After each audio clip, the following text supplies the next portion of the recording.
Hello, I'm your host, Dr. Bob Lee from BLS, and you're watching Open. It's that live interactive program that brings the Bronx and New York City straight to your TV set. Stay connected to us through social media at BronxNet TV. Leading things off, our first guest is a Lyme disease survivor and is known as My Lyme Coach. She joins us to speak about her first 30 days survival guide, highlighting important information that can help newly diagnosed Lyme disease patients and so much more. So please welcome to the show, Samantha Sloves. Samantha, welcome. Thank you so much for having me. I really appreciate you giving me the time to shed some light on this disease and my new guide. Yeah, and now, Samantha, of course, you're dealing with it. That's why you said, you know what, I don't want anybody else to go through this. I need to let people know more about it. Where are you living right about now? I live in White Plains, New York, and in terms of the disease, I've gotten through some ups and downs, and I've learned how to navigate living with it. But Mm-hmm. when I was 14 years old, I got sick, and I didn't know what a tick was. And I grew up in Westchester my entire life, and if you don't know, a tick is the size of a poppy seed, just like what you would see on an everything bagel. That's how tiny it is. Yeah, It's yeah. tiny and so easy to miss, especially on dogs with dark fur or any other animal that's outside, young kids. And I wish someone had taught me what to look for in elementary school and preschool, because maybe I wouldn't have ended up in the situation I ended up with. And Yeah. I'm not a physician. I can only tell you from my lived experience, but Mm-hmm. Lyme disease is a bacterial infection that you get from a tick bite. And if you Yeah. don't know what a tick is, then again, you're just like me when I was 14. Yeah. So were you running through the backyard, or how do you think you got it? I think I got it from, I know I got it from dogs coming into the house that weren't being checked. They were going on hikes. People in my family were going on hikes in Yeah. the woods in Connecticut. And, I was the kid that didn't want to get my nice sneakers dirty. Yeah. I wasn't an outdoorsy kid. So, that's how it came in the house. Yeah. And that's how a lot of people get it. And when did you think that you may have something going wrong? Well, I was 14 and I had the energy of like an 80-year-old. Wow. My grandparents had more energy than I did. They were going out more, and slowly but surely, within about 6 to 8 weeks, I started losing mobility because I had joint pain. So I had to hold on to the walls when I Yeah. was walking. And, I'd go to school and the teachers wouldn't even want to teach me. They'd be like, "We're sending you to the nurse to send you home because you don't look right." And I didn't feel right. Yeah. So it started with fatigue and being exhausted, and slowly I lost my mobility. And I was diagnosed with Lyme very early on, which is actually fairly unusual. But Mm. that diagnosis was dismissed by another physician. And what followed were 2.5 years of medical gaslighting, nearly 100 doctors, 40 hospitals, and 30 Wow. plus different diagnoses. So I ended up spending 4 years in a wheelchair where I couldn't stand up, get in and out of bed, on and off a toilet, in and out of the shower without help. And then what led to my, getting better and, being more mobile, I ended up needing a walker for a year. So what I learned is you really can't wait for the system to figure you out, and you Yeah. have to become the CEO of your own case. And that's how I went from wheelchair bound to walking, and from being told I'm crazy to never walking again. Every doctor had a different diagnosis. So that's why it's so important to really, as I always say, be the CEO of your own case. And you own it or it owns you. So you got to Yeah. decide early on what you're going to do. Yeah. It says here that Lyme disease is an illness caused by the bacterium Borrelia burgdorferi. These bacteria are carried by the black-legged tick, known as the Yep. deer tick, and Hmm. that was from Global Lion Alliance. So all of the doctors, it's so hard to pinpoint, and it gives so many different looks as far as what it can be. What is the correct diagnosis for it? Well, it's known as the great imitator for a reason. I got diagnosed with things like a childhood form of MS. I got diagnosed with different things like, lupus, arthritis. I was told I was crazy. It is really, it can imitate everything because it affects every symptom. And I Yeah. think that where people go wrong, and when I realized I needed to make a guide for this, is, I kept seeing the same pattern. People would get diagnosed with a ton of different things all across the spectrum, and they'd either spiral into panic and Hmm. freeze completely. And they'd spend weeks Googling, joining Facebook groups, and getting really overwhelmed by conflicting advice. But Hmm. what they didn't realize is you're losing precious time. Those first 30 days, in my opinion, and I'm not a doctor, but in my opinion, those first 30 days are the most critical because nobody tells you what to actually do during that window to prevent this from becoming chronic. Because Yeah. if you catch Lyme early on, you're going to probably avoid it becoming chronic and becoming a lifelong thing that you need to manage. And there's so many protocols, but there's no roadmap that I've seen for you just got diagnosed yesterday and you're terrified. You don't know which doctor to call, you don't know what questions to ask, and you're stuck Googling at 3 a.m. with where, when, who, what. And that's the gap I identified because I lived it. Yeah. And people, in my view, need is structure, not just motivation, but they need a GPS and a guide, not a guru telling you to stay positive when your joints feel like they're on Yeah. fire. So the first 30 days aren't about having all the answers. They're about making decisions from a strategic standpoint, not panic. Hmm. So, Samantha, how are you doing now as compared to, a few years back? I'm doing a lot better now than I was, but I can't say that I'm 100%. I had a surgery like about a year and a half ago, and ever since that surgery, I've had some symptoms come back. One of the biggest symptoms is neuropathy, and I have nerve damage that I'll probably live with forever. Hmm. I have a tremor in my hand that you could probably see, and it affects me a great deal. And I have good days and bad days. It's like having lupus or arthritis. You have your flare-ups Yeah. and you learn how to control it. But, knock on wood, I'm grateful. I'm mobile. I can talk. I can, Yeah. live life. But you have to work on and figure out what works for you Yeah. and what I you mean, we need can't to. tell. We can't tell from here, but God bless you. You're.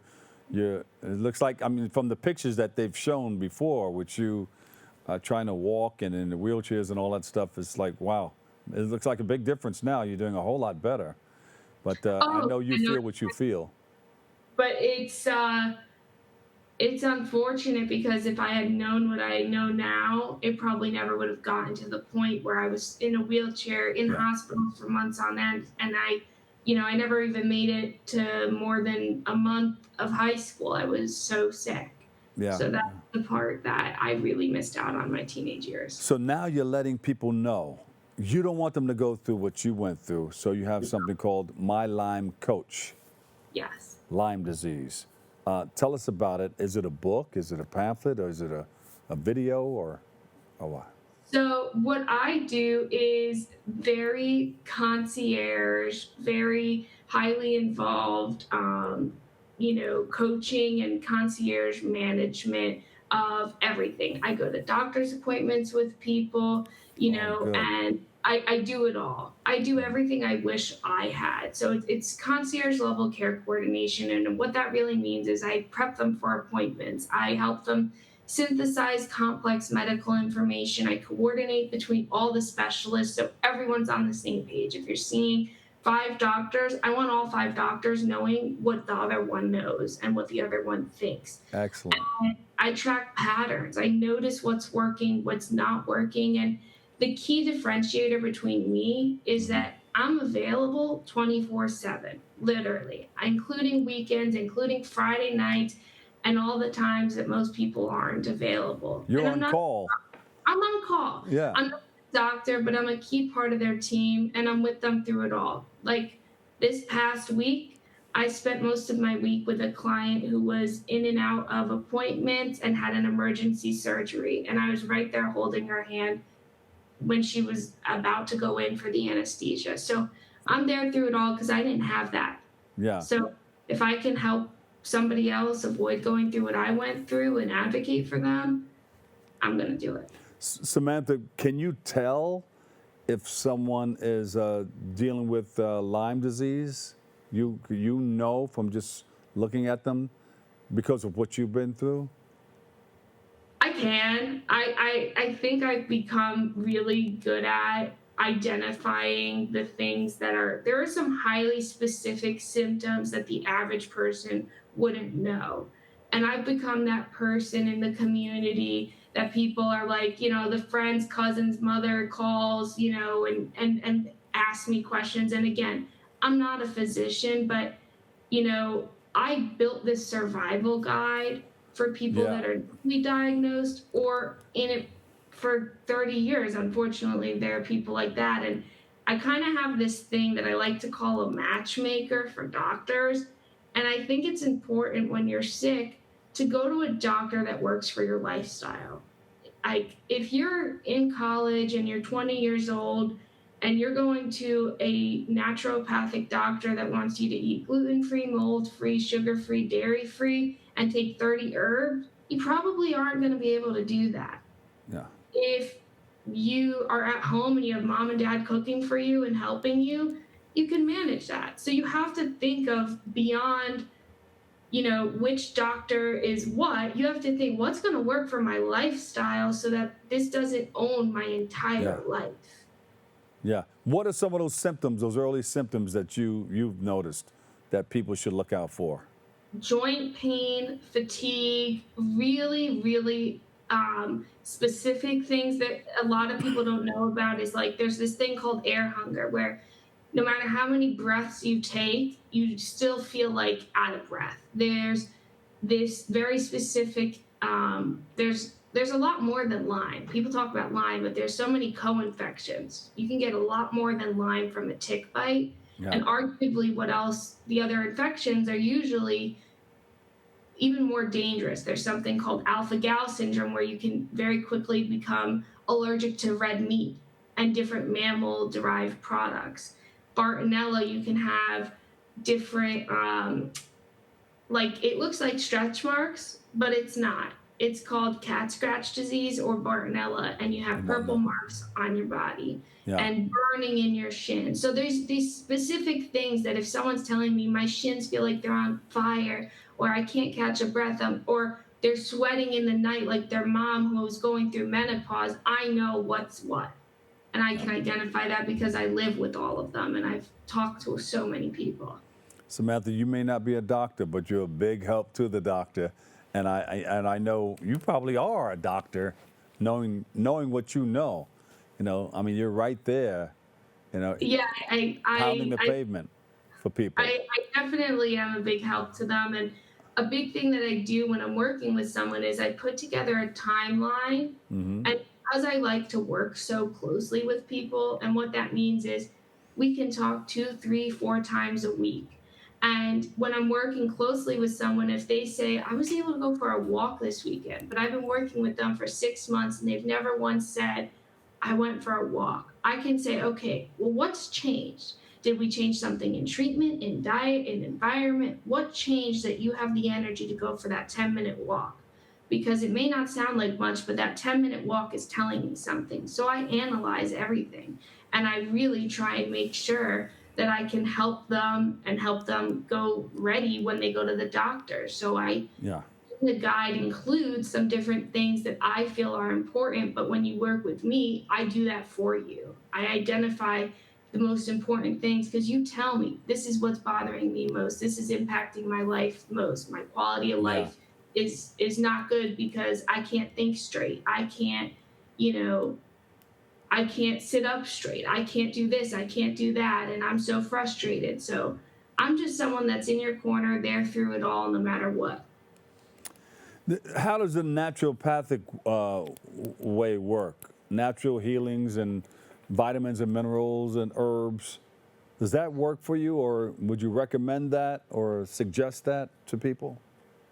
So, unfortunately, the problem with Lyme disease is there is no one size fits all treatment. And that's why the first step is finding a provider who, in my opinion, again, I'm not a doctor, but I do Yeah. know a lot about this. So, I believe you got to find a provider that works for you, and you have to believe in what treatment you're doing. Yeah. Personally, I don't do that well with these naturopathic treatments. I do better with an integrated plan, a little Ah, Eastern, a little Western. I there you don't do go. extremes, but some people do. So it Uh, depends on what they believe in, what they've done well with or poorly with in the past, and you have to take all that into account and make a plan that's personalized to you, because it's not cookie cutter. yeah. But you don't want to go to someone who's just going to put a Band-Aid on it and the root of the problem still exists. 100%. So is there a specialist that deals with this specifically that you recommend to people? Yeah, I recommend. I mean, I have my own like Rolodex of people that, if you're based in the New York tri-state area, I know a lot of people, or I can reach out to people and say, "Hey, do you have someone, I have a client in Las Vegas and in California," and I can reach out to people. But through working with Global Lyme Alliance, they have a lot of people that are great that you can trust. And what you really need to look for is a Lyme literate medical doctor. It's also Uh-huh. known as LLMD. Yes. You want them to be trained through ILADS, which is a Lyme organization, and it's just that's what I would recommend. And I wish someone told me when I was 14 and I was being told all these different things, like, your job isn't to make doctors comfortable. Your job is to be the CEO of your own case, to advocate for yourself, even when it feels impossible, even when it takes all your energy. And that's what I want this guide to give people: the permission, the structure, and the tools to trust themselves. Because if I had known that trusting my own experience was more important than making a doctor feel like they're right and they're okay, I don't know if I would have gotten so sick, and I got really sick. Yeah. Yeah.